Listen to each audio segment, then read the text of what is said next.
जय हिंद स्टूडेंट। देखिए यहाँ पर एक बहुत ही बढ़िया गुड न्यूज़ आपके लिए है। एक नई वैकेंसी आई हुई है इंडियन कोस्ट गार्ड के अंतर्गत। खास करके उन स्टूडेंट्स के लिए एक बढ़िया मौका है यहाँ पर जो एयरफोर्स अग्निवीर में फेल हो चुके हैं। ठीक है, तो वो इस फॉर्म को ज़रूर भरेंगे। कैसे भरेंगे, क्या कुछ डिटेल है, आइए इस वीडियो में समझ लेते हैं। 10वीं और 12वीं पास पर ये भर्ती है।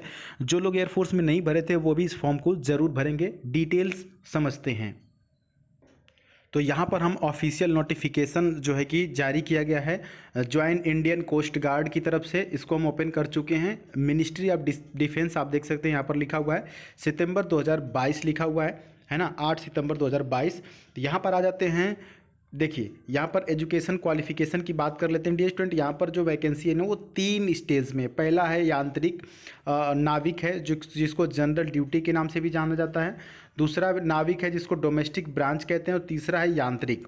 तो यहाँ पर समझते हैं कि अगर आपको नाविक यानी कि जीडी की वैकेंसी के लिए आपको अप्लाई करना है तो आप 10+2 यानी 12वीं पास होनी चाहिए। फिजिक्स के साथ मैथ और फिजिक्स होना वहाँ पर ज़रूरी है।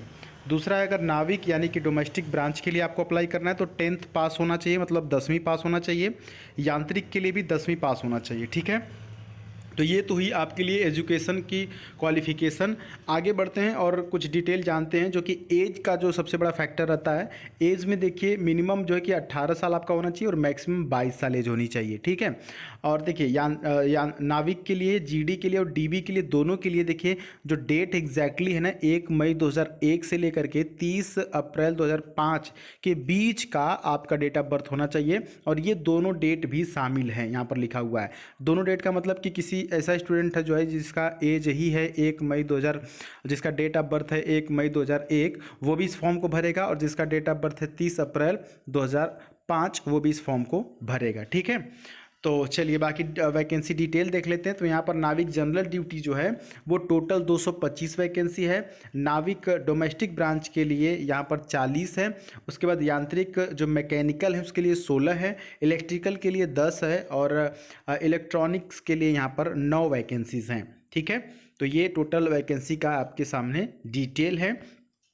नेक्स्ट सिस्टम पे पहुंचते हैं। अगला जो पॉइंट है वहाँ पर आप देख सकते हैं कि स्टेज 1 जो होगा ये लगभग 4 स्टेज में आपका फाइनल मेरिट लिस्ट आएगा इंडिया लेवल पर, मतलब पूरे भारत के लेवल पर जितना आप जैसा परफॉर्मेंस करते हैं।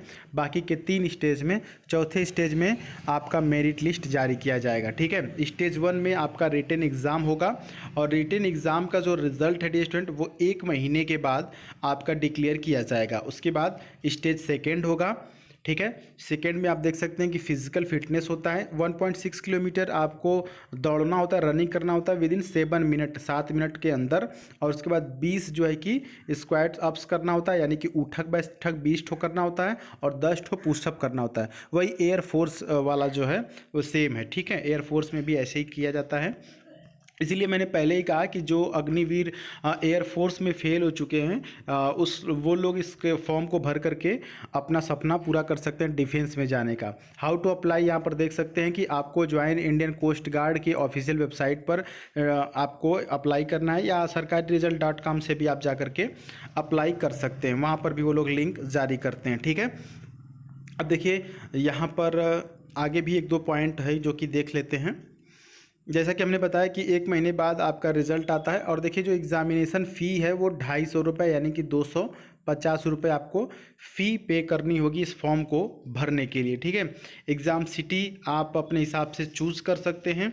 और आपका जो एग्ज़ाम डेट है, जो स्टेज 1 है उसका एग्ज़ाम कब होगा तो वो मिड या एंड, आप देख सकते हैं मिड या एंड, मतलब कि बीच में या अंत में, नवंबर महीने के बीच में या नवंबर महीने के लास्ट में 2022 में आपका एग्ज़ाम होगा। यानी इसी साल होगा, दिसंबर से पहले, नवंबर लास्ट या नवंबर के मिड में।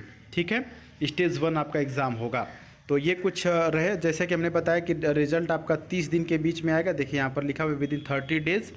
तो ये कुछ डिटेल है, आप इस फॉर्म को ज़रूर भरिएगा। आप एलिजिबल अगर हैं, आपने अगर 12th पास किया हुआ है और आप इस एज क्राइटेरिया के अंदर हैं, तो आप ज़रूर से ज़रूर इस फॉर्म को भरिएगा। इसके एग्ज़ाम में और रिज़ल्ट में डिले नहीं होता है, इसके सभी शेड्यूल फिक्स होते हैं, ठीक है। तो टाइम रहते नवंबर लास्ट तक आपका एग्ज़ाम भी हो जाएगा और उसके 1 महीने बाद यानी कि दिसंबर लास्ट या जनवरी तक आपका रिजल्ट भी आ जाएगा। तो इस फॉर्म को ज़रूर भरिएगा। बाकी कोई भी डाउट हो तो आप कमेंट बॉक्स में पूछ लीजिएगा। चैनल पर हैं तो ज़रूर सब्सक्राइब कीजिएगा। मिलता है अगली वीडियो में, तब तक के लिए जय हिंद, वंदे मातरम।